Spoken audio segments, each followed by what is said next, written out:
Nandito kami ngayon sa Guimaras. Yan, ito yung 30 na tinatawag. Ang pagkaganda ng lugar.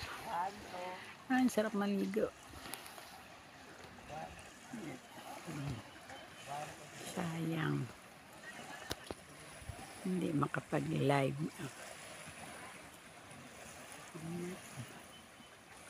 Ang pagkaganda. Ito'y tagong-tago sa Guimaras. Pero ang ganda ng lugar.